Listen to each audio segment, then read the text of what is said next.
Hallelujah. Yes, Lord. We glorify your name. Ikaw ang Diyos na tunay na nagmahal sa amin. Sadyang kay buti mo, aming Panginoon. Patuloy po kaming nagpapakumbaba at hinihiling po namin, O Diyos, ang iyong pangunguna. Be exalted, O God, in the midst of us. Kalaki, Panginoon, ang aming mga kapatiran, those who are watching online, God, in heaven. Pagpalain po ninyo. At makarinig ng mabuti mong balita sa araw na ito. Ikaw ay aming sasambahin at patuloy na itatanghal sa aming kalagitnaan pagkat ikaw ang mabuting Diyos. We give you praise, O God. We give you glory and honor. In the mighty name of Jesus, we ask. And everybody say, Amen. Amen.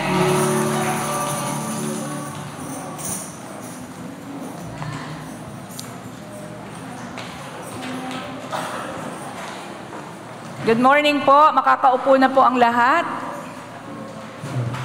Yes po, good morning. Good morning po, Pastor. Woman of God, we honor and perceive you as a holy woman of God.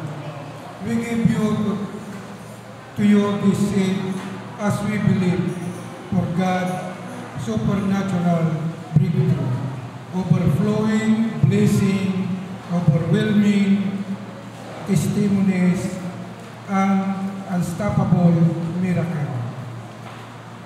Okay.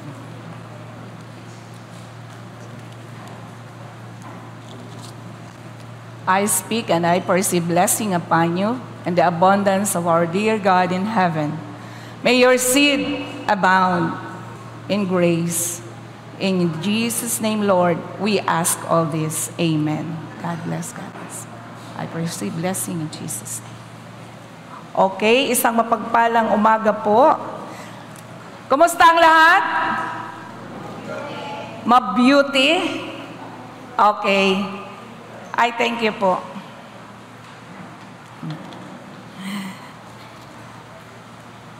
Pang ilan Sunday ngayon? Second Sunday ba? Okay. Relax na po ba kayong lahat? Relax na relax. Okay, masaya po tayo na nandito tayo ngayon sa church. Kayo po ba'y masaya? Siyempre masaya, no? Wala tayong sakit, wala tayong karamdaman ng mga nakaratay sa higaan. At sabihin mo ngayon sa iyong katabi, masaya ako. Yes. Bakit nga ba tayo masaya?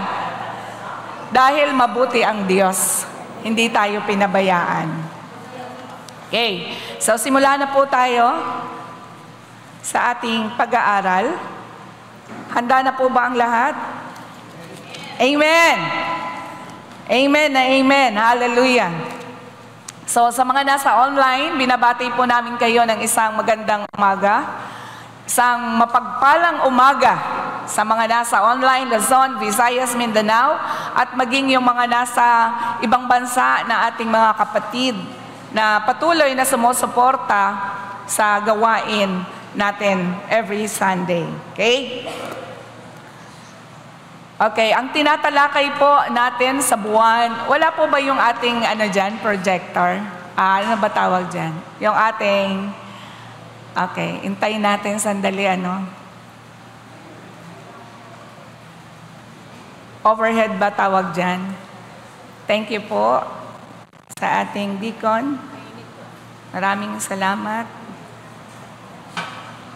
Ang theme for the month ay Action Revealed. Yan, Action Revealed. Ano ba yung action? Pagsagawa, no? Yung nakikita na sa atin yung pagsagawa. Nakatulog po ba kayong lahat? Nakatulog po ba kayong lahat? Praise the Lord. Indeed, mabuti ang Panginoon. So, Action Revealed ang theme for the whole month of November. At pansinin niyo, ang bilis lang ng panahon, no? Dati bata ka pa. Ngayon, binata na. Oo, wag naman yung nagbabata-bataan. Okay, so action revealed. Ano nga ba ang tatalakayin natin sa araw na ito? At alam ko po na kayo po ay naghihintay ng magandang topic na pag-uusapan every Sunday morning. Tama po ba ako? Tama po? Okay lang ba yung mic natin? Okay. So, yan. Ang ating pong aaralin ngayon, dahil po ito ay medyo magkikwento pa ako sa inyo, kaya nawa ay samahan niyo po ako dahil ang topic natin ay hindi ganon kadali. Okay? Sabihin mo sa katabi mo, handa ka na ba? Okay, handa na po tayo, hindi tayo matutulog. Sa Book of Esther, ang tatalakayin natin, at simulan po natin sa ating pamagat, title, para mabilis po tayong makakuha ng mga input na ating babasahin dahil hindi natin kayang basahin ang buong aklat ng Esther. Pero, ini-encourage ko kayo na pag kayo ay may panahon, basahin niyo po ang Esther. Isa sa pinakamagandang book at dito po ako noon nagsimula. Ito po yung Book of Esther ang una kong itinuro dahil na-encourage po ako sa kwento ni Esther. So, in the Book of Esther, dito natin matatagpuan. So, ang title ngayon is God doesn't act through those unwilling to act for Him. So, sa title pa lang, no, mahaba na at kinakailangan ng ating matinding panahon para pakinggan, para maka-join po tayo, join force tayo. Ang Diyos ay hindi, God does not act, ang Diyos ay hindi gumaganap through those, doon sa mga unwilling to act for Him. Ang Diyos ay hindi gumaganap, hindi gumagawa doon sa mga hindi naman interesado at hindi willing gumanap para sa Diyos. Okay po? Nakuha po natin yung title. Ang Panginoon ay hindi siya gaganap, hindi siya gagawa. Siyempre kung hindi mo pinapapasok, no, hindi yan papasok. Nire-respeto tayo. So yun yung title natin. God does not act through those unwilling to act for Him. Ang tanong, willing ka ba today? Amen. Willing ka po ba today na mag-act? Yon. Kaya nga dito sa Book of Esther, from chapter 4, actually, makukuha natin yung buod nito, reading from chapter 1 to chapter 8. Ganun siya kahaba. Okay? So, ikikwento ko na lang yung iba, pero basahin natin ang Esther, in the book of Esther, chapter 4, verse 17. Tapos punta tayo sa 1. Yan. Chapter 4, verse 17. Dahil maikli lang yung babasahin dito, pakinggan nyo na lang po, ikikwento ko sa inyo in a while. Sabi dito, so Mordecai went away and carried out all of Esther's instructions. Si Esther ay nagbigay ng instruction kay Mordecai para isagawa yung kanyang dapat naganapin, act or action. Doon sa 1 ng verse 5, on the third day, Esther put on her royal robes.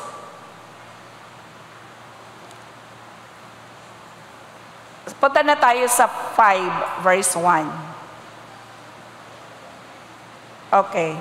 On the third day, Esther put on her royal robes and stood in the inner court of the palace in front of the king's hall. The king was sitting on his royal throne in the hall facing the entrance. Okay. So yun, ano nga ba ang kwento tungkol dito kay Esther? Meron tayong mga karakter na pag-uusapan ngayon. Si Esther. Sino nga ba si Esther? At ang kaharian. Yan, ganito yung istorya, kaharian. Pag may kaharian, may hari. Okay? May hari. At ang hari dito ay si Ahasuerus or si Xerxes. Yan. May hari, mayroong queen. At yung queen ay si Queen Vashti. Ayan. Saan pumasok si Esther? Mayroong Mordecai na binanggit sa ating binasa. Sino si Mordecai? Si Mordecai ay tiyuhin ni Esther. So si Mordecai ang nangalaga kay Esther. Since si Esther ay wala ng tatay at nanay, inampon na siya ni Mordecai. So tiyuhin si Esther, mayroon tayong Ahasuerus, the king, mayroon tayong Queen Vashti, yung asawa ng king, at mayroon tayong Mordecai, tiyuhin ni Esther, at mayroon tayong Esther. Nakuha niyo po yung mga karakter sa kaharian? Now, anong nangyari sa kaharian at kailan natin makikita dito that God doesn't act through those who are not willing to act for Him. No? Paano nga ba to? Makukuha natin ito dito sa pamamagitan ng pag-aaral ng kwento about kay Esther. Sino si Esther? Nangyari po, dito basahin muna natin, bago ko ikwento ng tuluyan, yung first phrase sa ating introduction. Okay.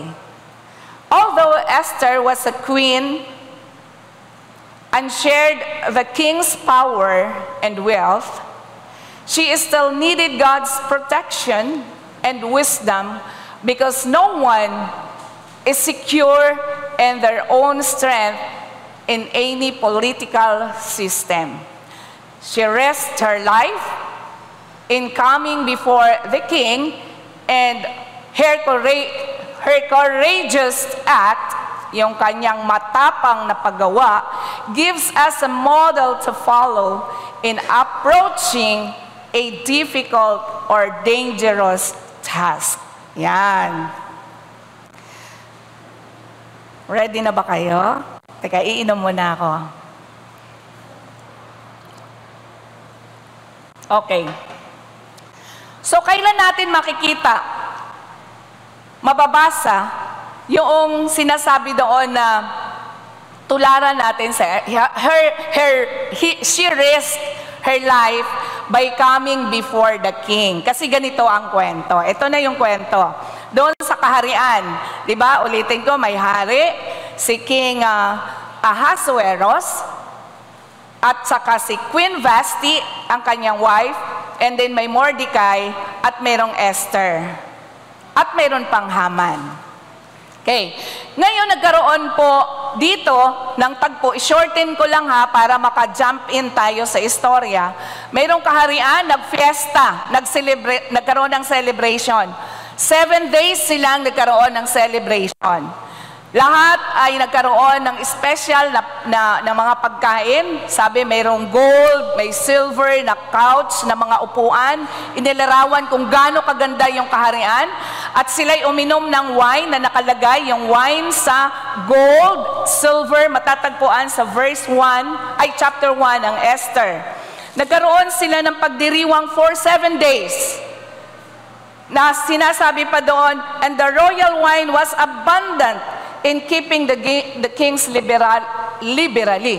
Ibig sabihin, walang bawal, lahat talagang nagfiesta sila, iba't ibang uri, pagkain, kung ano-ano. Ngayon, eto na. Sa inuman, nalasing. Nalasing, wala na naglalasing, no? Noong high in spirit na yung king, hinanap niya na si wife niya, si queen. At kanyang, siyempre, alam mo, ang mga mens natin, ipinagmamalaki tayong mga asawa, di ba? Ipakikilala. Ipakikilala yung kanyang wife at pinagbihis na maganda para i-present. Pero tumanggi itong si Queen Vashti. So ngayon, nagalit si king. Sobrang galit na galit siya. So mga suhestyon ng council ay hindi maganda yan na hindi nagpapasakop ang rena. Kailangan palitan yan. Humanap tayo ng magaganda dito sa Citadel, Susan. Humanap tayo ng mga bata at magaganda. So nagkasundong ganun. Doon pumasok si Esther. Okay na, nakapasok na si Esther sa senaryo. Si Queen Vashti ay na-dethrone. Nawala at napalitan nitong si Queen Esther. Kaya sinabi doon, Esther, queen na siya dyan sa ating binasa sa introduction. Bago siya naging queen, ay nagdaan muna sa masusing examination at ang may harem na tinatawag, yung mga asawa ng hari. At sila ay pinipiripara ng 1 year. 6 months, pinapaganda sila. Another 6 months with oil, perfume, talagang para sila ay pakinisin at may present sa hari. Nakita si Esther na very lovely. Nakita siya na talagang, kumbaga nag-excel. No? At siya ngayon ang napili na maging queen ng kaharian. Kaya, sabi, although Esther was the queen and shared of the king's power. So may power na si Esther kasi queen na siya. Nakapunta na po tayo sa istorya. Amen? Nakuha nyo na po after na nagdiwang, nag-celebrate, napalitan, na-dethrone si Queen Vashti at napalit si Queen Esther. Pag-uusapan natin si Esther. Okay? Although Esther was the queen and shared the king's power and wealth, still, hindi pwedeng panghawakan yung political power. Wala kasing assurance, walang security o walang kasiguraduhan. Tama po ba? Katatapos lang natin ng eleksyon, yung mga political natin na nakaupo, pwedeng mapalitan. Okay? Kaya, sabi dito, she risked her life by coming before the king. Alam nyo, noong unang panahon, hindi ka pwede basta lumapit sa king. Ang katumbas nun, kapag wala kang schedule, ang katumbas niyan, pag ikaw ay nag-appear sa presensya ng hari, ay pugot na. Kamatayan ang katumbas. Pero sabi dito, she risked her life by coming before the king and her courageous act. Yung kanyang katapangan na pag-akto gives us a model. Say model. Di ba kahit ayaw nyo, pag may nagmo-model ng damit, napapabili tayo? Na-i-impress tayo, gagayahin natin. Ito po ang ating objective today, na makuha natin sa buhay ni Esther ng kanyang pagiging, tulad nito, courageous act, may ginawa siya. Why? Basahin natin, ituloy natin. Balik muna tayo dun sa tatapusin kong basahin. Ayan. She risked her life by coming before the king, and her courageous act give us a model to follow in approaching a difficult, ayan, hindi pwedeng mawala yan in approaching a difficult and dangerous task. Okay. So, kailangan po may courage tayo kasi maraming dangerous na task na ipinagagawa sa atin. Marami po tayong difficulties, maraming hirap tayong binabata. Kaya nga ang iba kinatitisuran pagkat hindi na i-encourage sa buhay na tayo ay dapat gumagawa para sa Panginoon. Amen? To continue, ito'y tanong. Do you have to face a hostile friend and confront complicated subject? Meron din ba tayo? Do you have to face, kinakailangan ba natin na harapin, no, yung mga mahirap, yung alam mong tao kontra sa'yo? At saka unfavored sa'yo? Kailangan ba natin harapin to face hostile, unfavored na kaibigan, unfavored na sitwasyon? Kasi masarap magsama pagka pabor lang sa'yo, no? Paano kung kinukontra ka na?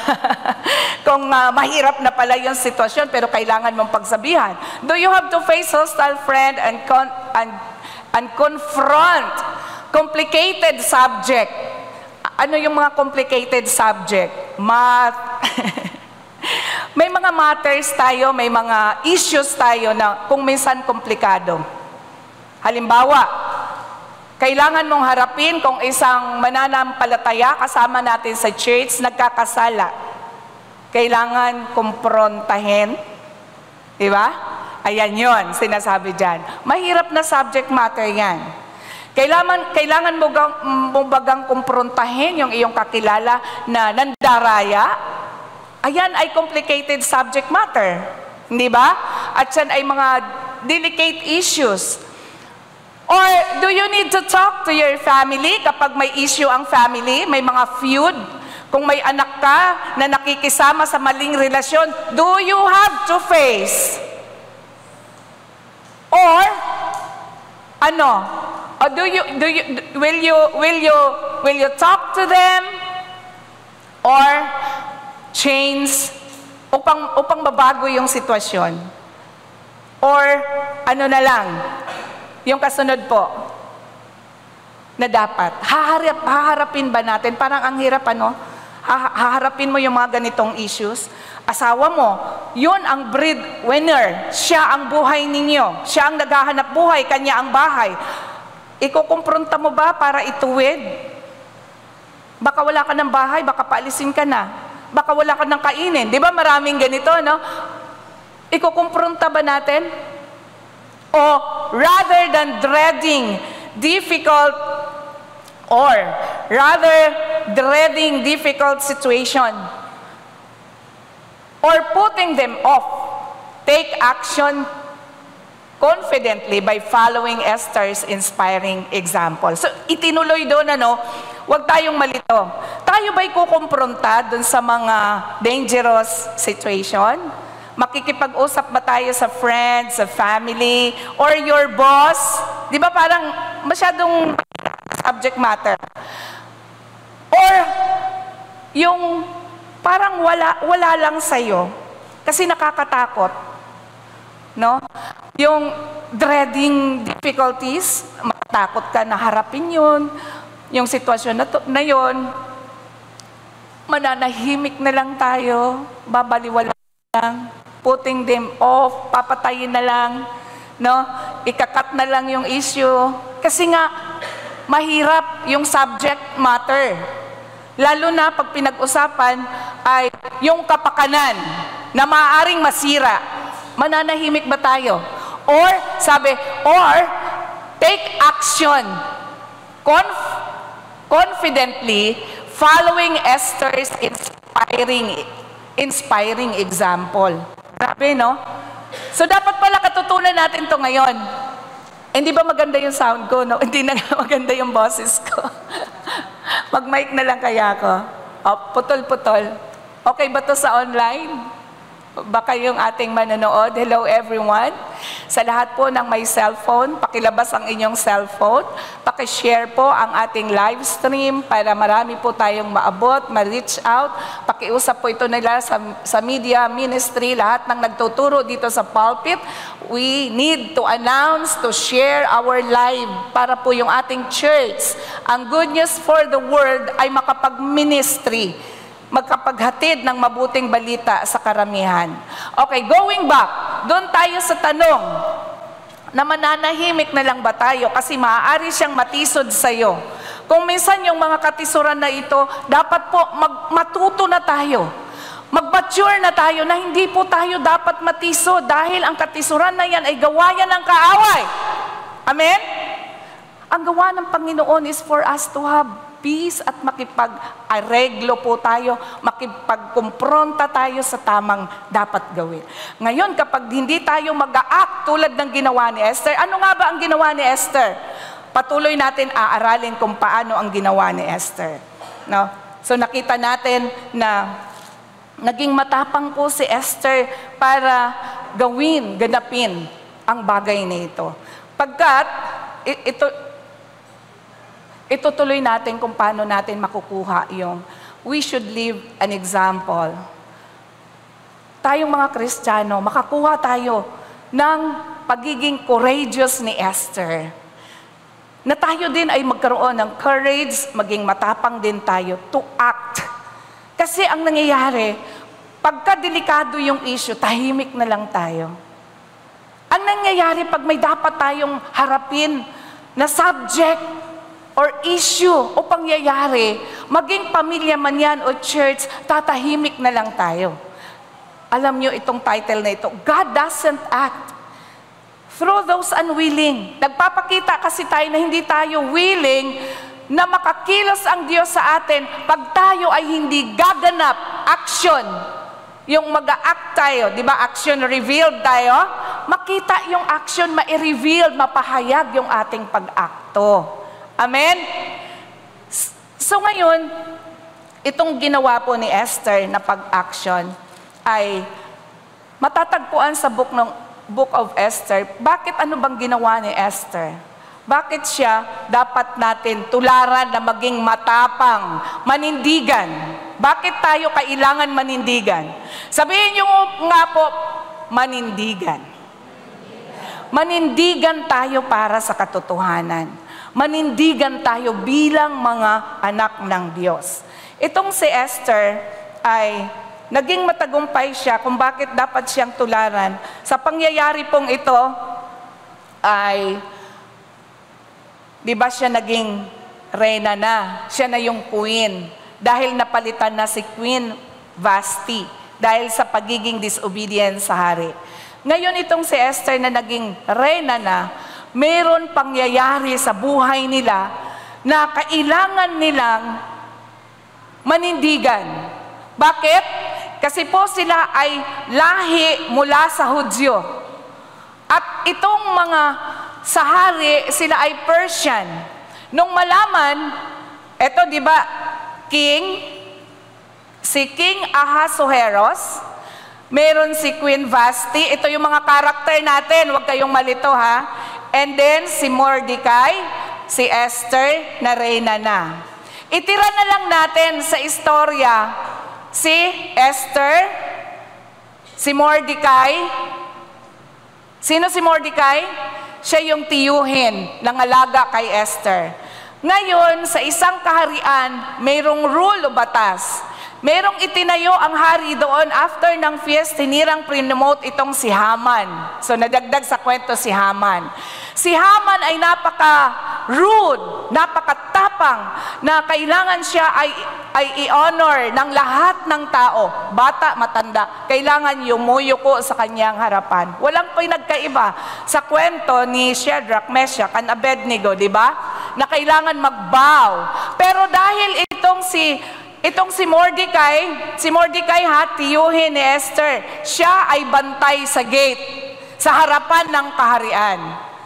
Itong si Mordecai na tiyuhin ni Esther ay isang Jew, Hudyo. Lahi ni Esther ay Hudyo, mula sa lipi ni Abraham.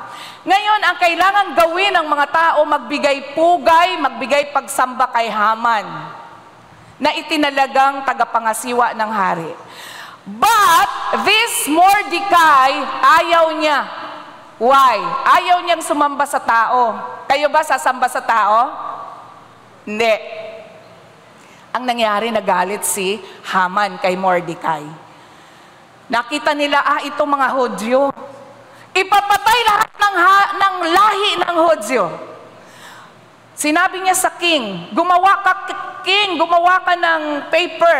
Lagyan mo ng tatak ng iyong singsing na nagpapatunay galing sa iyo ang batas na lahat ng lahi ng Hudyo, bata, matanda, sanggol, ay patayin. Grabe, no? So pag ganun ang inyong makikitang senaryo, mag-a-arise ka ba para ipaglaban ang nasasakupan mo? Kung inyong matatandaan, noong pandemic, hinuhuli ang mga nag-gather dahil bawal. Pero nanindigan yung ating senior pastor, di ba? Sige, pag hinuli nila tayo, ako ang haharap. Yung ganon. Kaya ba natin manindigan? Ito yung gustong gawin. But ano ang ginawa ni Esther? Itong si Mordecai, ayaw niyang mag-worship, ayaw niyang magyukod doon kay Haman. Kaya ang disrespect ang dating nito kay Haman. So galit na galit si Haman. Nagpagawa siya ng hukay, kailangan mapatay si Mordecai. Pero Itong si Esther ay talagang nakipag-isa siya sa kung ano ang tama. Ano ang nangyari sa kwentong ito? Di nakita niya na bothered itong si Mordecai. Ano ang nangyayari kay Mordecai? So nagpadala siya ng sulat, nangumusta, at pagbalik sa kanya ng kanyang lingkod, ay pinaglabasan niya na ito yung kalalagayan ko, sabi ni Mordecai. Kailangan may gawin ka, Esther. Kailangan may gawin ka. Hindi porke nandyan ka sa kaharian ay ligtas ka. Amen? Hindi dahil may pera tayo kung minsan feeling natin ligtas na tayo. Kaya ang sabi ni Mordecai, hindi porke nandyan ka ay makakaligtas ka. Kaya gumawa ka ng hakbang, kausapin mo ang hari. Sabi ni Esther, hindi pwede. Kasi pag humarap ka sa hari na hindi ka pa ipinapatawag, papatayin ka. Wow! Sa ating kung minsan, patayuin lang tayo dito sa harap, parang mamamatay na tayo sa kaba, no? Sino nakaka-relate? Mag-aminan tayo. Di ba nakakakaba? Oo daw. Praise the Lord. So ngayon, kailangan, sabi ni Mordecai, kung humarap ka sa hari. Itong si Esther, kaya ang sabi doon na maging model ng ating pagiging matapang, kasi si Esther ay gumawa siya, naging matalino siya. Lumapit siya sa Panginoon. Sinabi niya kay Mordecai, sige, ganito ang gawin natin. Mag-ayuno tayong lahat. Manalangin tayong lahat. Hello? Sino po dito ang nananalangin? Amen. Manalangin tayo, mag-ayuno tayo. Alam niyo yung ayuno? Sa mga kabataan na hindi alam yung ayuno, ito po ay pag-fast, pag-skip ng ating pagkain. Sa halip na ikaw ay kakain, ikaw ay mananalangin. Iba yung hindi kumakain para pumayat, iba yon, diet po yon. Ang pag-aayuno, hindi ka kakain, sa halip ay mananalangin ka. So, ganun ang kanilang ginawa. Ano nangyari?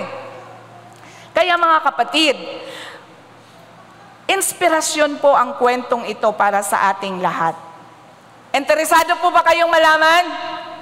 Amen? Ang kwento pa ni Esther, ano po, why he doesn't act through those unwilling to act for him. Bakit nga ba ayaw ng Diyos? Bakit nga ba hindi? Hindi sa ayaw eh. Ang totoo, sabi ng Biblia, walang imposible sa Diyos. Kanya nga lamang, hindi siya gagawa. Bakit siya hindi gagawa? Through those, hindi naman willing. Minsan, mga nakasimangot pa, no? Gusto ng tulong pero nakasimangot. Gusto ng tulong, mapabago ang buhay pero ayaw tumayo. Gusto na masarap pagkain, ayaw magluto. Yun yung logic. Diba? Why does God not act through those unwilling to act for Him? Because, pag sinabing why, ang sagot ay because. Dahil sa ikaw, ako ay nire-respeto ng Diyos. Because He gave us freedom to choose. Kita ba? Sabay-sabay nga natin basahin. Ready? 1, 2, 3. Because. Wow. Anong ibig sabihin yan? Nire-respeto ka ng Panginoon. Kaya binigyan tayo ng freedom. Ang tawag ay kalayaan. Di ba? Kalayaan. In Galatians chapter 5 verse 1, basahin po natin.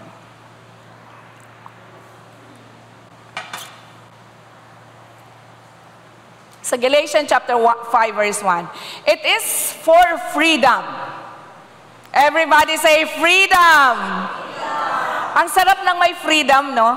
May kalayaan kang magpuri, may kalayaan kang pumunta sa church, walang bawal, may kalayaan kang umiti. Ang sarap ng malaya.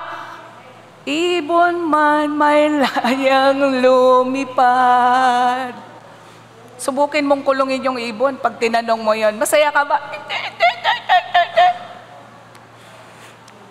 It is for freedom that Christ has set us free.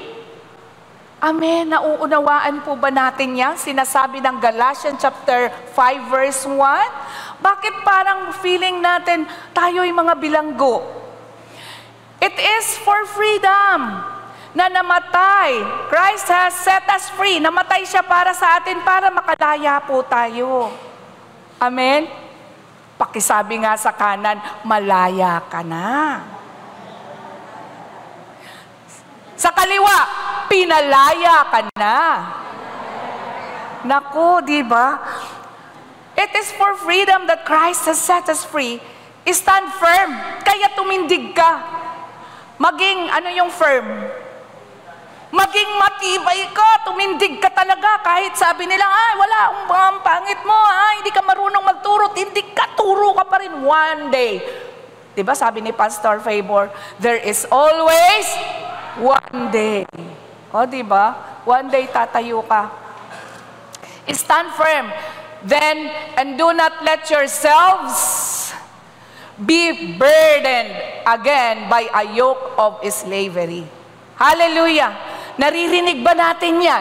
Nauunawaan ba natin yung pangaral na yan? Huwag na tayong maging slave. Ang ibig sabihin sa Tagalog, huwag ka nang alipin. Huwag ka nang magpaalipin. Kasi pinalaya ka na. Amen po ba? Sinong gusto ng kalayaan? Taas ang kamay. Hallelujah!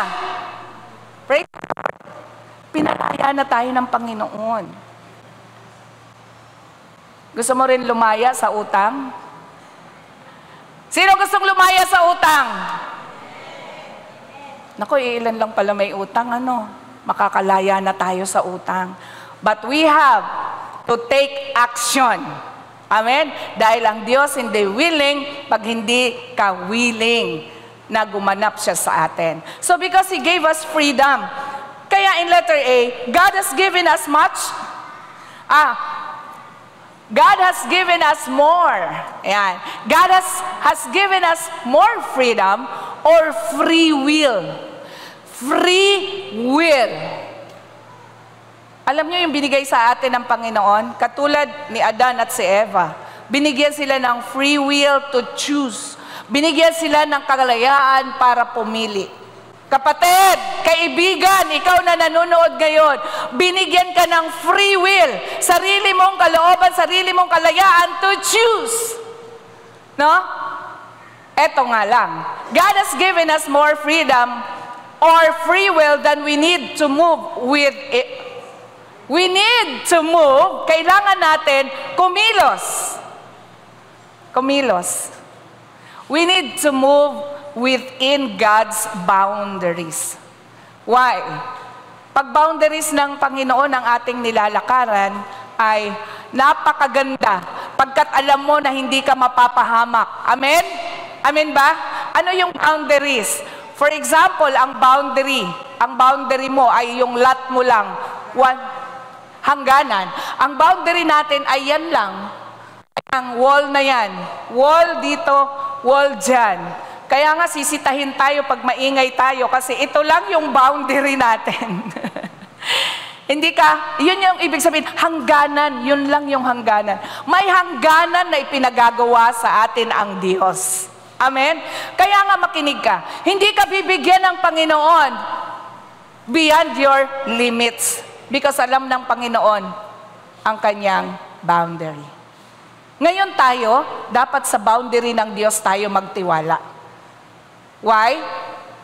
Christ died to set us free from sin and a long list of laws and regulation. Sinet free na tayo sa mga regulasyon. Yes, churches has regulations, but that is under the boundary of God. Amen? May boundary ang Lord na inilagay sa bawat churches. Like for example, this church, nagdi-DA tayo or disciplinary action. Under the boundary of God. Mayroon tayong pamantayan, mayroon tayong verse na tinitindigan sa mga ganyan. Only sa boundary ng Panginoon tayo. Amen po ba? Amen. Yes, may batas po because doon po ang guidelines natin. Sa lahat naman, kapag wala tayong standard, wala tayong guidelines, ay magpiperis ang isang samahan. Tama po ba? Amen. Are you with me? May kausap po ba ako? Yes. Medyo sabi nga, mahirap talaga tong topic na napunta sa akin. But I'm sure na ito'y hindi imposible na maunawaan natin lahat at ating matularan maging model ang kung paanong courageous si Esther para ikaw ay magkaroon din ng courage na hindi ka aandap-andap na Kristiyano. Amen. Letter B. Christ came to set us free. Ito po ang karamihan na hindi naaalala ng marami. Alam niyo ba, pumarito ang Panginoon para bigyan ka ng kalayaan. Para ikaw ay makalaya. Pagiging malungkutin, pagiging ape. Christ came to set us free. Sabihin mo sa sarili mo mismo, walang tutulong sa'yo. Ikaw muna bago tumulong sa'yo ang Panginoon. Amen po ba? He came for you para mapalaya ka. Not in the sense of being free to do. Hindi ibig sabihin para gumawa tayo ng ano.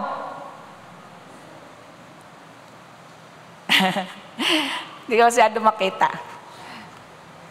Okay, dito tayo. Christ came to set us free, not in the sense of being free to whatever we want. Kasi ang tao, we have a lot of want. Diba? Dapat doon lang tayo sa need. Pag pumunta tayo sa want, napapahamak na ang tao. Amen ba? Doon lamang sa nais ng Diyos. Hindi ayon sa gusto natin. Kasi ang gusto ng tao, ang daming gusto natin hanggang sa mapahamak na tayo. We need house. You want house. Yung need mo, magkaroon ka lang ng bahay, but sometimes we need, yung want pala, yung want, maraming bahay, edi marami kang obligasyon. Malaking bahay, malaki obligasyon. No? Ayan. So, okay.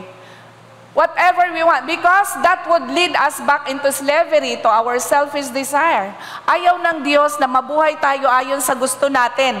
Kaya sa boundary lang ng Lord, no? Kasi pag pinabayaan tayo, mababalik tayo sa pagiging alipin. Bakit naririnig nyo yung tayo ay mamuhay ayon sa standard ng Panginoon? Bakit sinasabi natin maglagay tayo ng ating tithes? Bakit sinasabi natin ang tithes ay para sa Panginoon? God wants us to set us free. Para mapalaya tayo sa ating pagiging alipin ng laging wala. Kasi ang susi ng pagpapala ay nasa pagtatites financially. Amen? Ba't parang nalungkot na kayo agad? Okay. So yun, tapusin natin. We are freed and able to do what was previous. Instead, sa halip. O, di ba? Sabihin nga natin, sa halip. Sa halip. O, sa halip. Wag na, ang Panginoon pumunta sa iyo para makalaya ka. Sabi, di ba? At dahil dyan, being free, ayon sa standard ng Lord, ayon sa boundary ng Panginoon. Because, kung hindi ka naman gaganap sa nais ng Diyos at ayon sa salita ng Diyos, babalik tayo sa pagiging alipin. At kung pababayaan tayo, walang mga disciplinary action, walang mga pagsaway, babalik tayo sa dati, patuloy tayo maaalipin. Instead, sabi, through Christ, we are freed and able to do what was previously impossible to our selfless, ano to? Selflessly. Mabisaya. Selflessly. Naintindihan nyo naman, no? Kaya, alagang-alaga ka ng Lord. Amen ba? Alagang-alaga tayo ng Panginoon.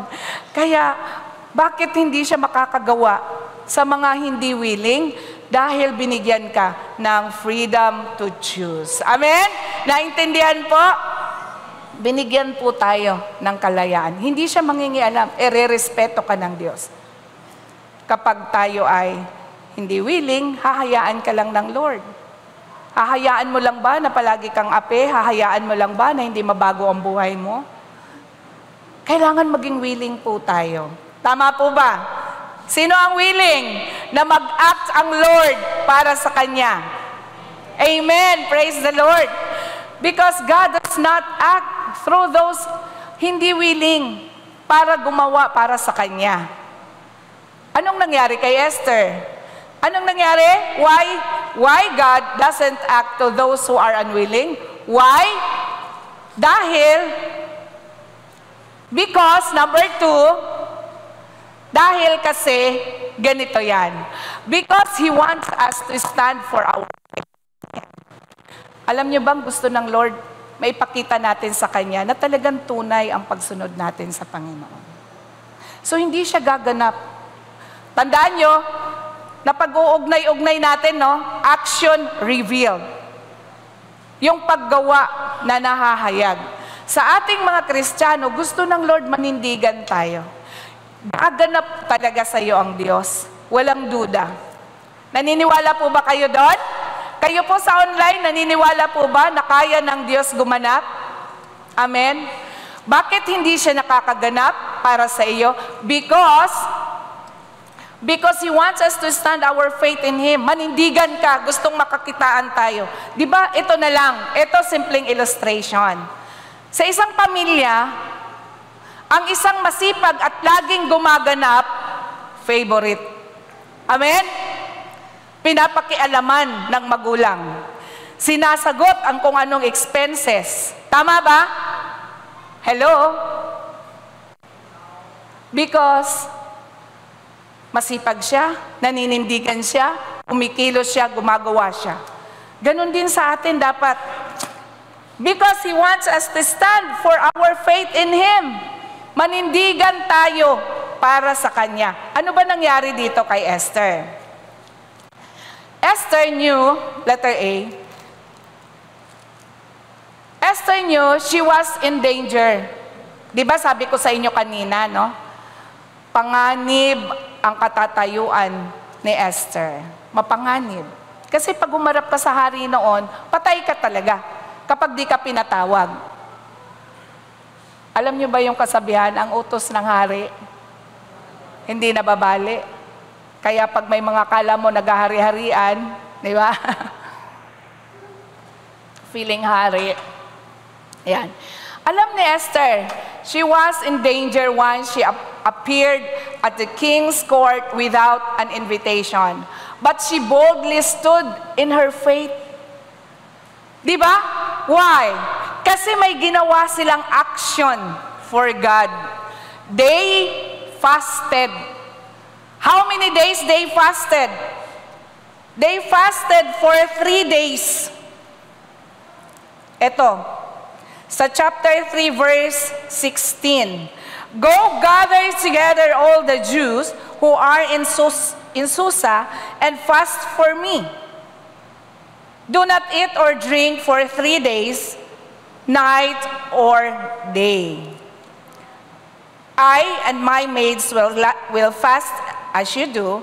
When this is done, I will go to the king, even though it is against the law. Alam nyo, kung gusto kong makita nyo, yung ganda talaga ng senaryo na ito na ginawa ni Esther. Na napaka-imposible talaga kasi papatayin siya.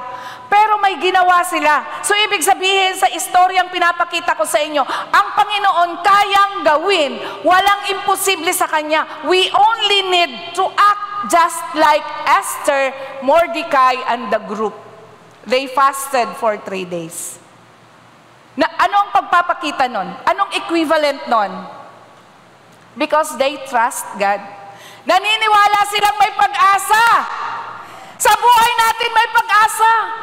Amen? Kanino tayo aasa? Sa hari? Sa ating lakas? Sa ating hanap buhay? No! Matatapos yan. Maumasa tayo sa Panginoon. Hallelujah! Amen! Palakpakan natin ang Diyos. Glory, glory, hallelujah. And letter B, sinasabi dito sa letter B. Ayan.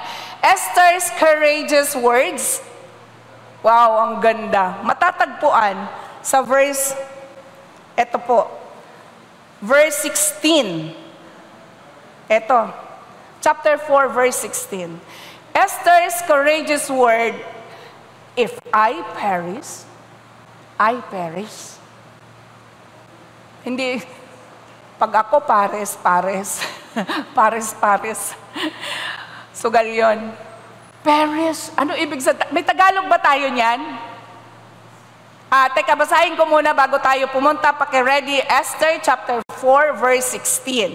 Esther's courageous word, if I perish, can inspire us. Pwede tayo nitong ma-inspire. Yes, sinasabi ko, ma-inspire. Kasi dito po ako na-inspire kay Esther. Sabi, can inspire us. Alin ang can inspire? Sabi ni Esther, kung ako, ano yung sa Tagalog na yan? Patingnan nga natin sa Tagalog yung, if I perish. Meron ba? Meron ba Tagalog?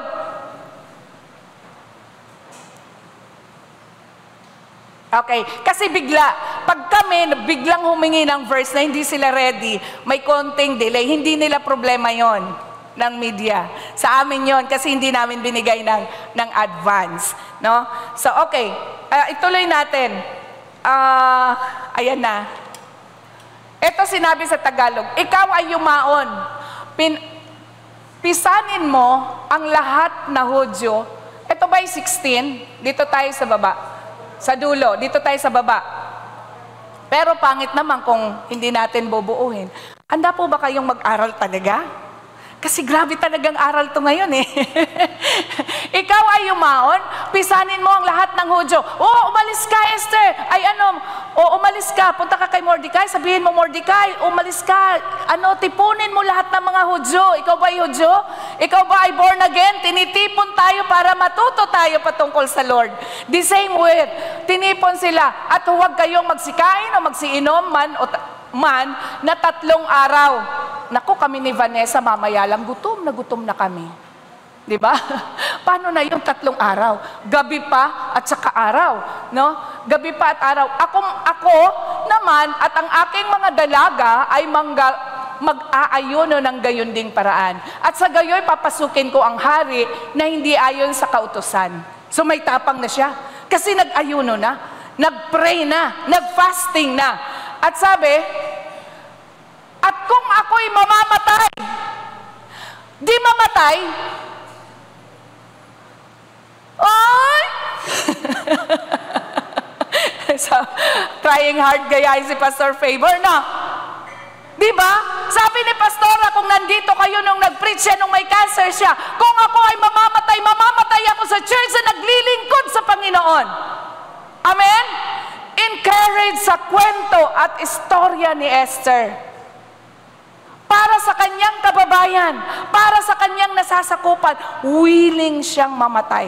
Yan ang nais ng Diyos, hello, for us to stand on our faith.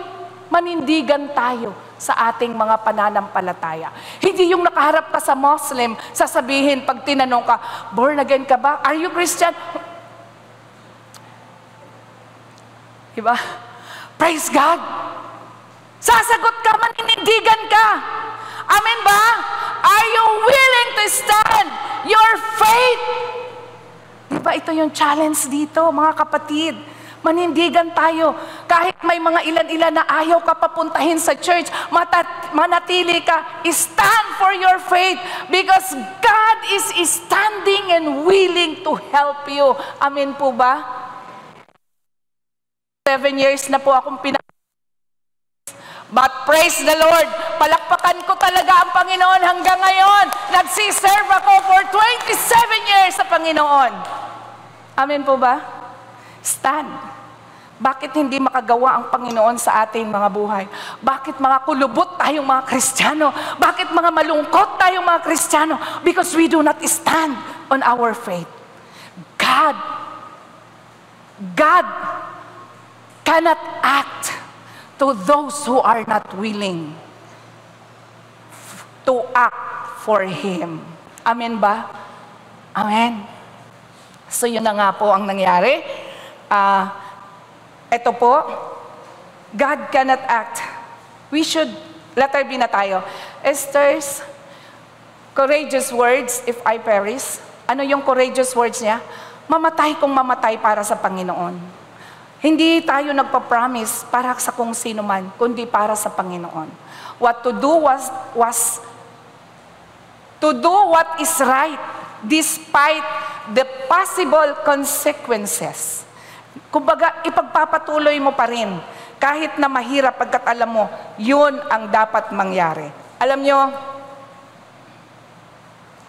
itong kailangan manindigan tayo, tutulong ang Diyos. Bakit sabi ang tanong, no? God does not act through those who are not willing to act for Him. Sa Tagalog, hindi makakakilos ang Diyos para sa'yo kung hindi ka nakikikooperate, kung hindi ka willing na gumawa para sa Kanya.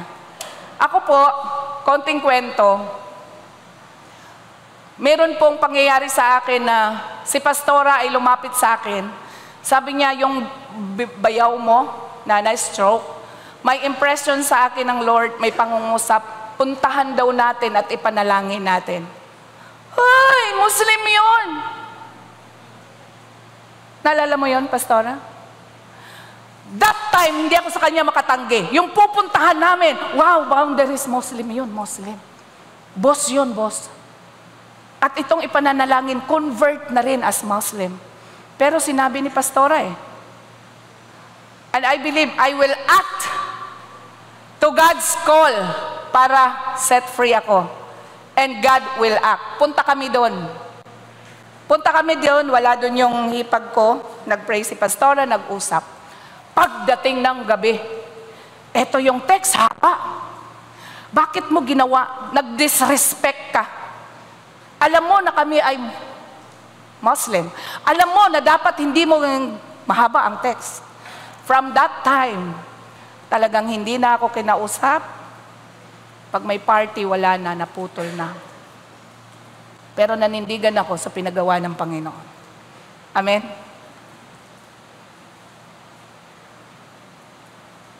Ang sisingilin ng Lord, hindi ako. Dahil nagawa namin yung part namin as we believe in God. Ang tanong nyo, nasettle ba kayo, Pastora? Marites kayo, di ba? Oo naman! Praise the Lord! Kinasal si Ken, naging bisita sila, naging okay kami. Hallelujah! Praise the Lord. Nagkaroon lang ng ibang issue, kaya nabago ulit. Amen? Pero ang punto ko sa inyo, kahit ako pinagbawalan na wag mag-church, Hi, Esme! Praise the Lord! Nakapabewang ako, nakabalik ka na talaga. Glory to God, hallelujah. Esme is working sa media ngayon. Yan nga, nakapagpatuloy ako. At nung pumunta sila sa bahay, nataon noon na si Kaye ay gagawa ng gown. Talagang grabing mga salita noon. Dahil yung kasambahay nila, nanay ko ang nagpasok, so kilala namin. No, Ate Lynn, si Mananita. Lahat ng mga sinabi doon sa kanila nakarating sa akin. Masakit pero hindi ko pinansin. Because why? Diyos ang kakampi ko. Bakit ako matitisod na aayaw na sa paglilingkod? Diyos ang tumawag sa akin. He is higher. He is the supreme being. Amen? He is my God.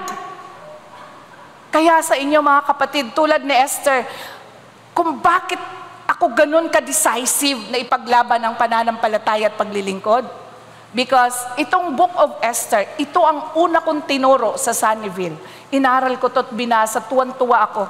Nung makita ko talaga, kung makikita nyo lang yung puso ni Esther, yung tapang, yung courage niya para talagang maipagtanggol ang kanyang bayan. Kung mayroon kayong mga dapat ipagtanggol, kung mayroon kayong dapat ipagtanggol sa pamilya, ipagtanggol dito sa church, ipagtanggol na dapat ninyong tayuan, manindigan po kayo. Amen ba? Alam niyo itong church, bunga po ito. Bunga po ito ng matinding pag-aayuno. Tama? Pastora? Mga bata pa tayo noon. Bata-bata. Yung younger. Nag-aayuno po. Pag sinabi ni Pastora noon, mag-fasting tayo. Fasting ang mga manggagawa. Yung iba, fast eating. Fast eating. Naalala mo yung pastora, nagpa-fasting tayo? Yung mga ano namin, yung hininga. Di ba pag di ka kumain, mabaho yung hininga mo. Pa-fasting po kami noon para ipanalangin, Lord, pagkalooban mo kami ng worship place, pagkalooban mo kami ng lote, Panginoon. Yung imposible, naging imposible ba sa Panginoon? Di ba hindi? Praise the Lord. Naging posible ang isang imposible dahil Diyos ang may gawa. Kailangan lang natin manindigan. Mahirap kayang sabihin. Di ba? Mayroon pang board, whiteboard. Sino magpi-pledge 1 year? Pledge, o ikaw, Pastora Dayan, o Pastora Emma, syempre siya ang simuno. Pasimuno. O doon, yan lahat, isusulat ang pangalan. Mahirap yun. Kung hindi siya nanindigan, this is for the glory of God. Yung subject matter, mahirap. Amen? But we need to stand firm. Amen ba? May naguhulog minsan, nadidiretso, yung iba hindi nadidiretso. But because malinaw ang pundasyon, nangyari ang lahat. Amen? Letter C. Andyan pa po ba kayo? Amen.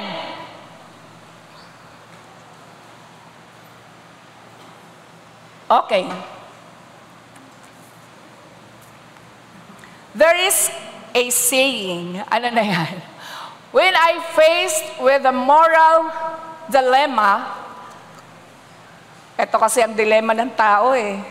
Hindi si dilema na senator. Uy, alam niyo si dilema? Na-meet namin yun ni Ate Lynn. Kiniter namin yun. Sa TV ang taba niya, no? Pero sa personal, sexy siya. Maliit lang siyang babae. At generous siya. Tinipan lahat. Tinipan. Pati ako na may tip. Minsan yung nasa social media, no? Yung iba dyan, half-truth. Sabihin ko sa inyo, half-truth. Hindi lahat dyan totoo. Okay, balik tayo dito. Hindi naman siya yung ating topic. When faced with a moral dilemma, do you remain silent to save? No? Do you remain silent to save yourself instead of standing up for what is right? Kasi ang daling manahimik, di ba? Minsan magsasuggest ka na nga lang eh. Ayaw pa natin magsuggest. Oras na lang ang pag-uusapan, ayaw pang magsuggest. Why? May dilema tayo. Magkamali. Di ba? Tama ba ako? May kausap ako sa online, no? Hallelujah. When we face with a moral dilemma, do you remain silent to save yourself instead of standing up to what is right? Choose and decide to follow God's will and trust Him with the outcome. Wow! Trust Him with the outcome. Ano nga ba kasi ang outcome? Ay, ang ganda ng nangyari dito kay Esther. Ano nangyari? Tanong nyo ba? Nasa isip nyo pa? Ano nangyari kay Esther? Di ba nandun na siya? Haharap na siya sa hari? Hindi pa siya pinapatawag. Amen ba? Wala pa tayo dun sa puntong yon. Hindi pa siya pinapatawag. Pero, after 3 days, on the 3rd day ng fasting, humarap na siya sa hari. Humarap siya sa hari. Di ba sabi kanina dun sa binasa natin, sa chapter 4, verse 16? Kung mamatay, mamatay. Hallelujah! O sige, magtanim lang kayo ng magtanim dyan sa Word of God. Because the Word of God ay buhay. Hallelujah! Buhay po yan. Ngayon, sana nga ba ako? Biglang ganon. Okay. Si Esther, nandun na, hindi pa pinatawag. Andun na siya sa harapan ng gate. Uy, kasama ko ba kayo? Mag-react naman kayo. Alam niyo kung nasa na si Esther? Hindi pa. Okay. So ngayon, nag-ayuno na sila Esther, di ba? Sila Mordecai. After 3 days, ang sabi niya kay Mordecai, mag-ayuno tayo 3 days, night at araw. Ngayon, pagtapos ng pang 3 days, pumunta na siya ngayon doon sa harapan ng kaharian, wherein nakaupo si Haring Ahasuerus na nakatingin mula sa malayo at nakita niya si Queen Esther. Ano kayang nangyari? Alam ni Star Pas kasi yung kwento, kaya panay ang dugtong niya eh. Di ba ang saya lang?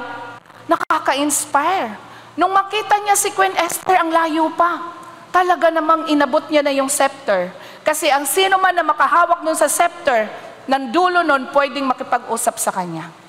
Amen? Pinalapit niya. Yung exciting point, pinalapit niya. Alam niyo, ang ganda-ganda ng senaryo. Saan na tayo?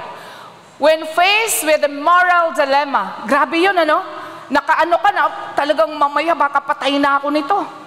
Di ba? Kayo po ba matatakotin din tulad ko? Minsan nakakatakot harapin yung mga tao tilang ang tapang-tapang. Mga taong masakit magsalita. Mga taong mapanghusga. Mga taong parang gusto kang lapain ang buhay. Are you with me? Hello? Tularan mo si Esther. Matapang siyang humarap siya. Pagtingin ng hari na dapat ay papatayin siya, halika rin eh. Kinakabahan na rin ba kayo? Come, Esther. Ay, ang sweet! Anong maipaglilingkod ko sa iyo? Esther, magsabi ka, kahit kalahati ng kaharian ko'y willing akong ibigay sa iyo. Kanya nang sasabihin sa iyo ng Lord. Amen? Amen ba? Sabi ng Biblia, I am more than willing to give you my kingdom. Grabe ang Lord. Kaya sasabihin ko sa inyo ngayon, uuwi ka ngayon, alam mo, hindi madamot ang Diyos. Ba't ka magiging maramot? Amen? Hallelujah. Kaya mga kaibigan at kapatid, meron pa yan? Number 3, kung bakit. Ayan, sa number 3 na tayo. Praise the Lord. Natutuwa po ba kayo? O ako lang natutuwa? Palakpakan nga natin ang Panginoon kung natutuwa tayo. Hallelujah. Hallelujah. Pasalamatan mo talaga ang Panginoon na narito ka sa araw na ito, pagkat pinili ka ng Diyos na ikaw ang umupo sa silyang iyan. God does not act through those who are not willing to act for Him. Gaganap ang Diyos sa mga willing lamang sa Kanya. Yung binasa natin, nandun ba yung ano? Nabasa ba natin? Naipalabas mo bang meron okay, ayan. So dito na tayo sa number 3. Bakit ba hindi siya willing? Bakit ba hindi siya makakaganap sa hindi willing? Ulitin ko ha, baka nalito kayo. Bakit nga ba ang Diyos hindi gaganap sa hindi naman willing gumanap para sa Kanya?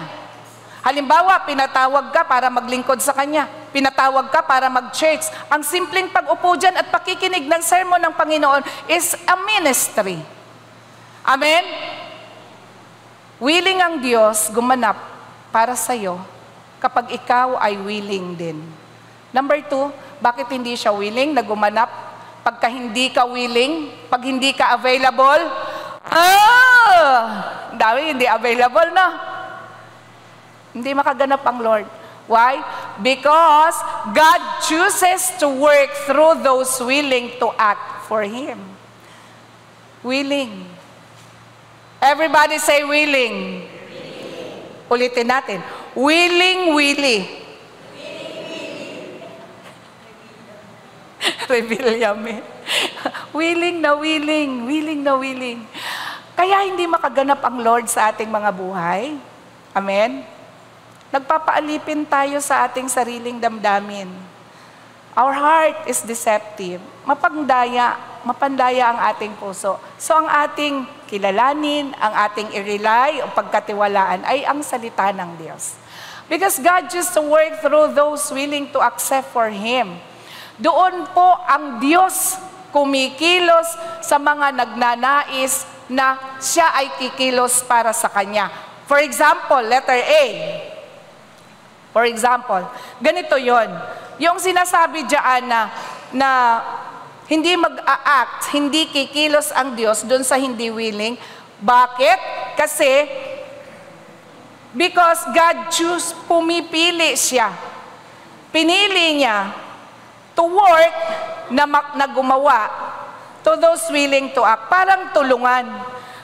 Gagawa ako kapag gagawa ka. Kasi nire-respeto tayo ng Diyos. Hindi tayo pwedeng pangunahan ng Panginoon. Amen? Kikilos ka, kikilos ang Diyos para sa iyo. Amen ba? We should avoid two extremes. Hello, andyan pa po ba kayo? Iwasan natin ang dalawang extreme. Pag sinabing extreme, sobrang mainit, o kaya sobrang malamig. Extreme. Hello, naintindihan niyo po ako? Pag sinabing extreme, sobra, beyond normal. Amen. Tanong mo nga katabi mo, beyond normal ka ba? Beyond normal ka ba? Ito ganito, ang dalawang extreme na aaralin natin. We must avoid two extreme. Iwasan po natin itong dalawang extreme. Ano yung dalawang yan? Doing nothing. Ay, di ba extreme yon? Yung wala kang ginagawa. Ay, mabuti ang Diyos ko, pagpapalain niya ako dahil naniniwala ako sa Kanya. Wala akong gagawin. Extreme pala yon. Hello? Sabi ng Lord, I will heal you. I will deliver you. Ay, uupo ka lang, wala kang gagawin. Kasi pinagaling ka na, hindi ka na magpapadoktor kahit isa na lang ang hininga mo. Oy! Kahit papagak-pagak ka na, di ba? Hindi magpapadoktor. Extreme. Doing nothing. Extreme. Naintindihan niyo po? Ang isa namang pangalawang extreme, and thinking we must do everything. Extreme din yon na akala mo, lahat ay dapat mong gawin.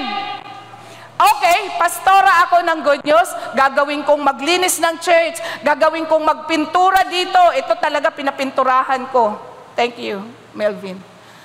Gagawin kong magbuhat ng mga upuan, gagawin kong magluto, gawin ko lahat.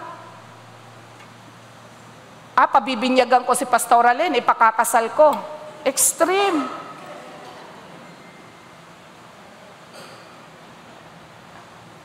Hello? Kapag wala pala tayong ginagawa, extreme. At pag ginawa mo naman ang lahat na hindi mo na dapat gawin, extreme din yun. Walang masama maglingkod sa Lord.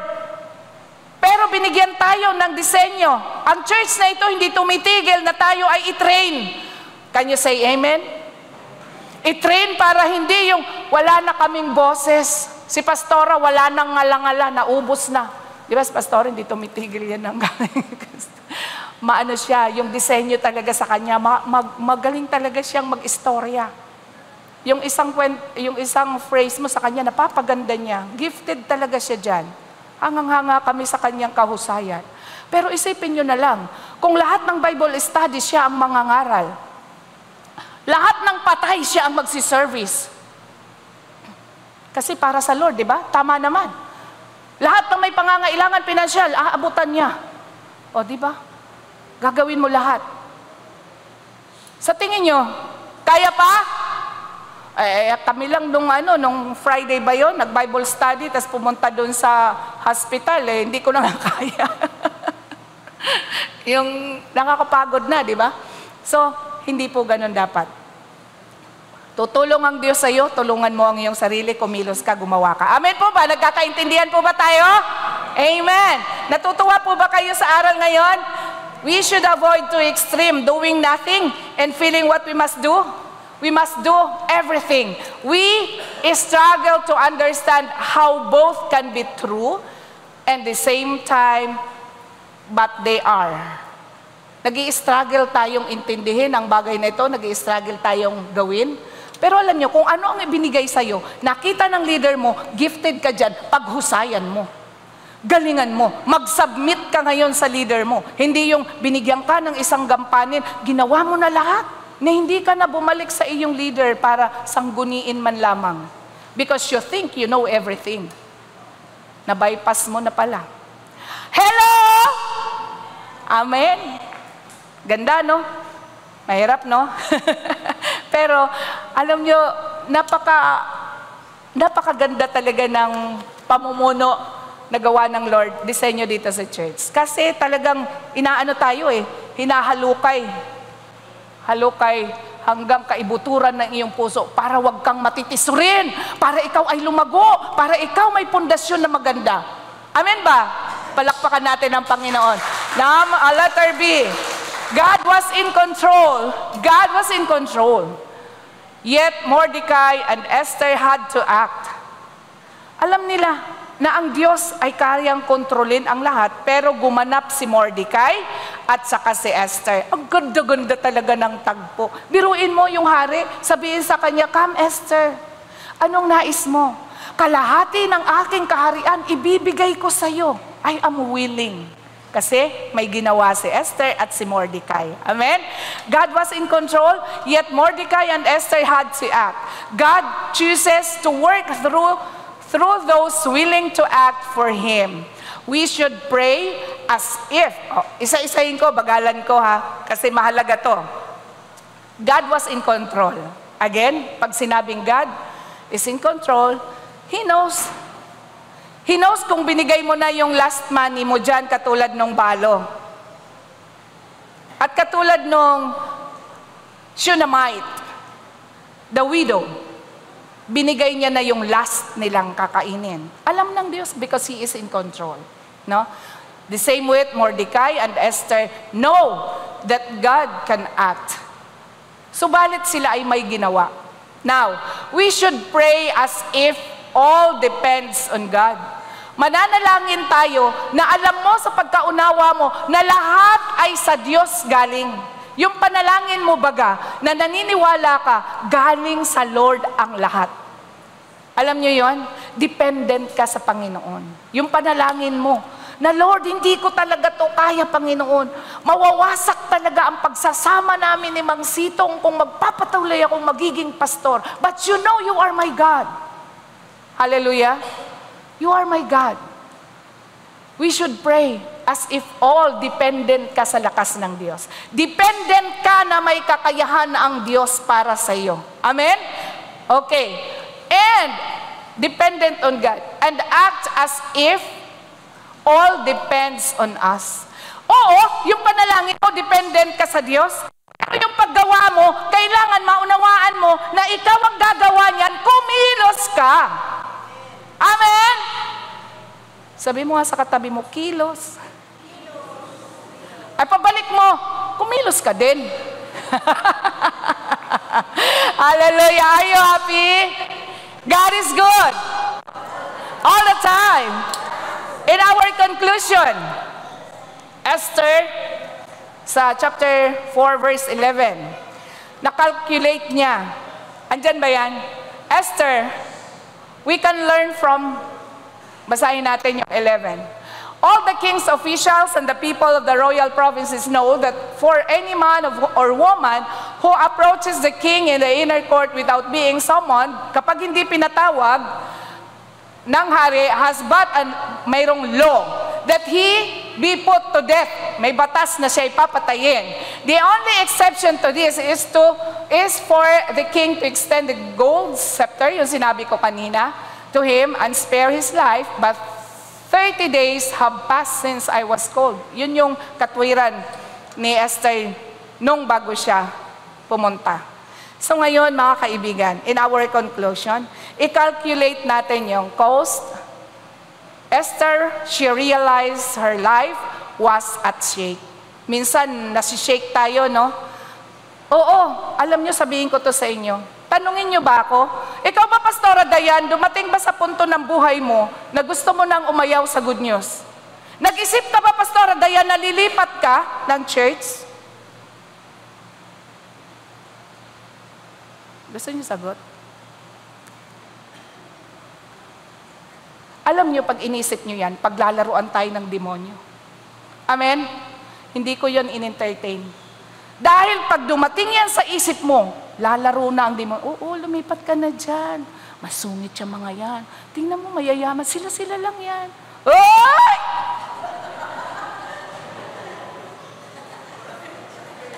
Kukuha ba? Praise the Lord! ang tinitingnan natin dito, ang tinitindigan natin dito, mabuti ang Diyos. Ano man ang ginawa mong aksyon para sa Panginoon, iyan po ang aksyon na gagawin sa iyo ng Diyos. Hallelujah. Dear God, salamat sa iyo, Panginoon. We are here gathered today. Nagpapasalamat kami sa iyong mabuting mensahe. Dear God, hindi namin tinitingnan ang kahirapan. Hindi namin tinitingnan na mahirap ihayag ang iyong mabuting balita.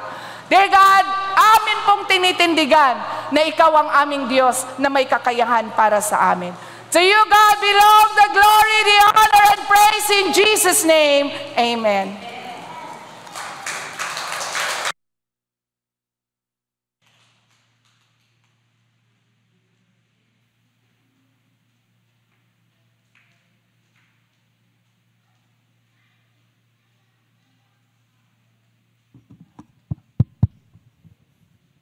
Okay?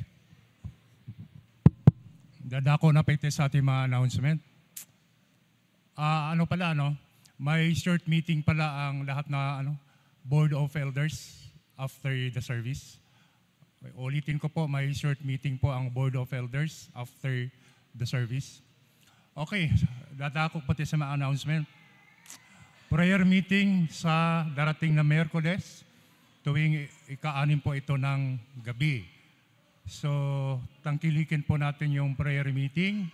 So, sa ngayon, wala pa pong preaching clinic kasi busy pa pong lahat. Prayer meeting na lang po. Okay? Ano pa? Okay, 30 days challenge, a gift to the temple. Dateline, November 26, 2023. Ito po yung nag-pledge para dun sa aircon. So, 30 days hanggang November 26 na lang po ito. Ngayon is November, ano ngayon? 19. O, 7 days na lang. Tapos na. Lahat ba nakapagbigay na? Hindi pa. Hindi pa raw. Pero may kalahati na ba? Wala pa rin. Kaya, panawagan po sa mga nag-pledge para doon sa 30 days challenge ni Bishop Favor para dito sa aircon.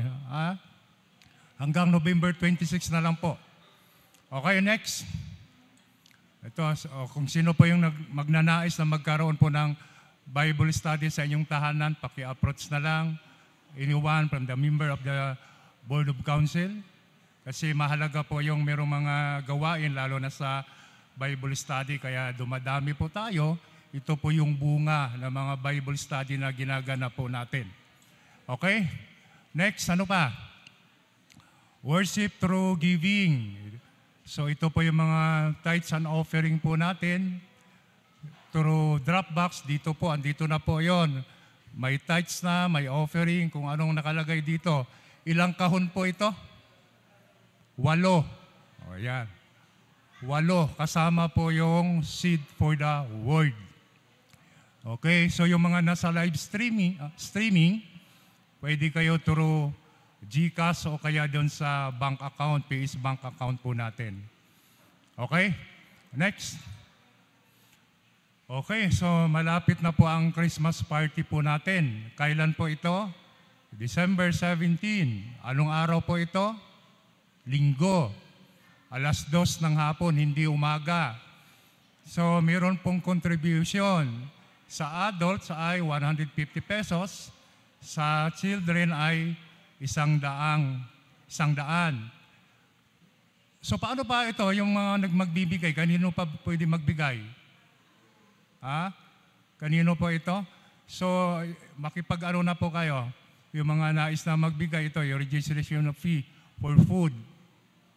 Ayan po, for registration, maliit kasi dyan please approach Pastora Maluan, Elder Rosel. Sa registration po yan, para makuha po natin yung bilang kung ilan ang pupunta sa Christmas party. Okay, next. Ito po yung mga kasuotan. Di ibig sabihin, pag hindi tayo nagsusuot ng ganyang kasuotan, ay hindi na tayo pwedeng pumunta. Hindi po. Ini-encourage lang po ang lahat na magsuot ng mga ganyang kasuotan para maganda tingnan, di po ba? para sa picture taking at maganda yung nagkakaisa po tayo sa mga ganyang kasuotan.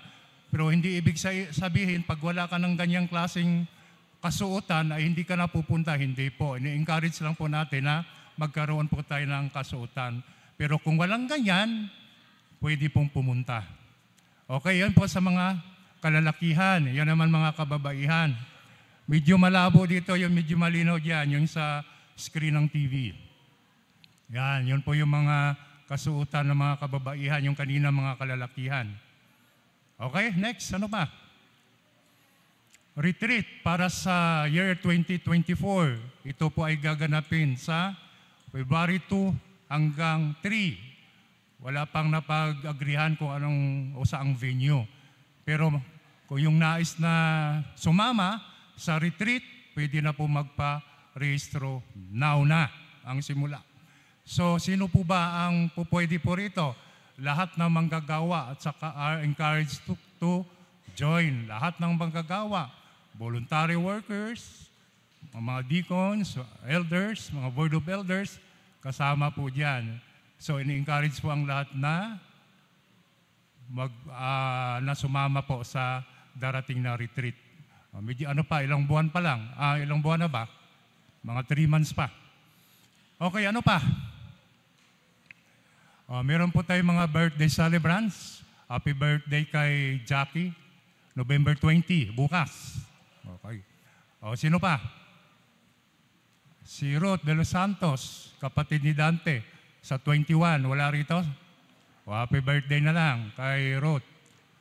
Sino pa? Si Mark Lloyd sa Nalila. Nasaan na si Mark? Happy birthday, Mark. November 22, sunod-sunod po ito, 2021-22.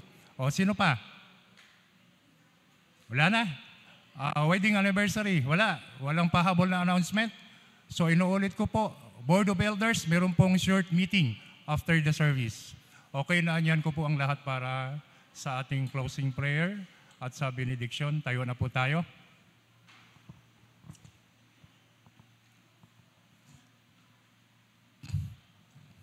Okay, tayo po ay manalangin. Maraming salamat, O Diyos, sa katatapos na gawain. Salamat sa iyong banal na salita at isang napagandang aral na aming narinig at buong puso po namin tinanggap sa umagang ito na ibinahagi ng aming executive pastor, Pastora Dayan. Salamat sa kanyang buhay, Panginoon, na patuloy mong ginagamit para sa iyong ubasan, for your glory and honor.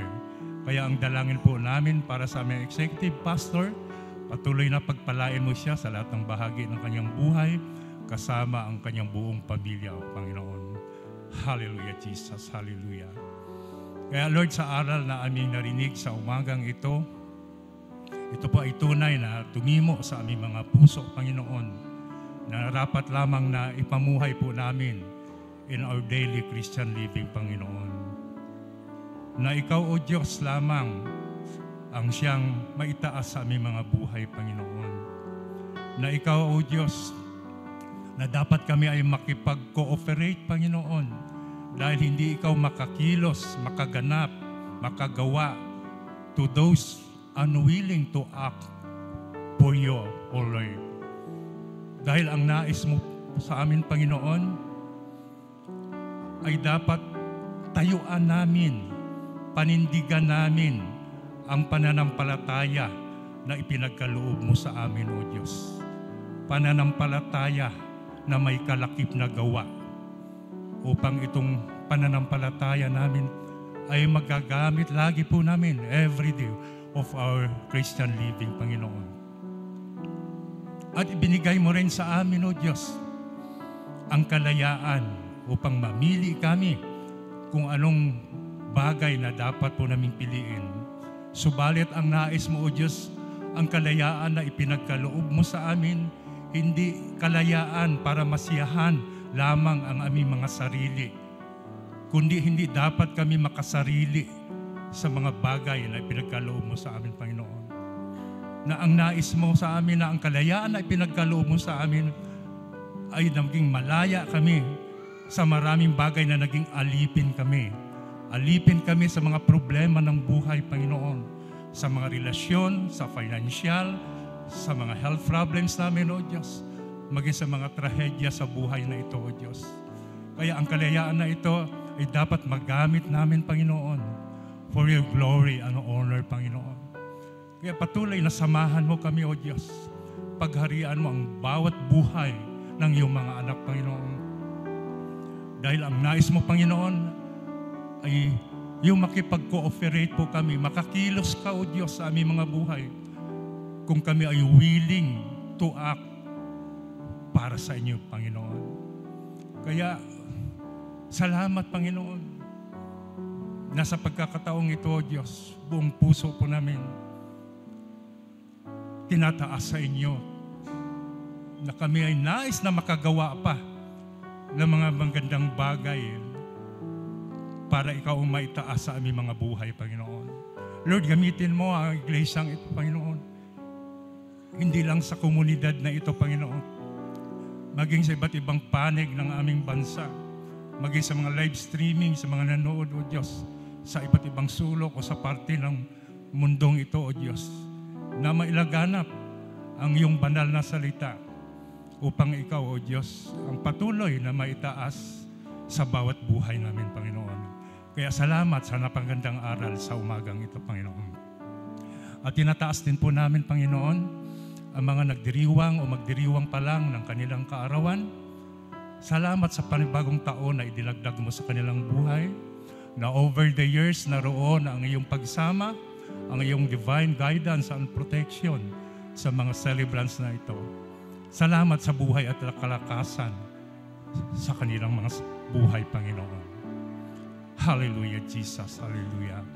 Salamat din, Panginoon, sa mga nagkaloob ng mga tithes and offering.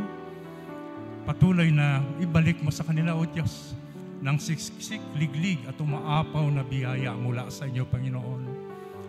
Salamat na pagpalain mo pa sila, Panginoon, sa kanilang mga kabuhayan, sa kanilang mga hanap buhay, sa kanilang mga negosyo, at sa anumang uri ng kanilang pinagkikitaan, Panginoon. Salamat sa kanilang pusong may pagsunod sa larangan ng pagbibigay. Hallelujah, Jesus. Hallelujah.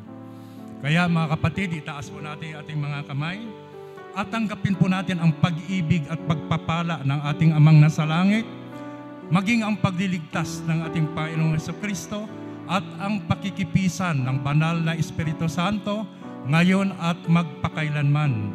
Humayo tayo na taglayin ang kagalakan at kapayapaan sa ating mga puso. Kaya ang lahat ng mga anak ng Diyos ay magsabi ng Amen! Malakas na palakpak para sa Panginoon!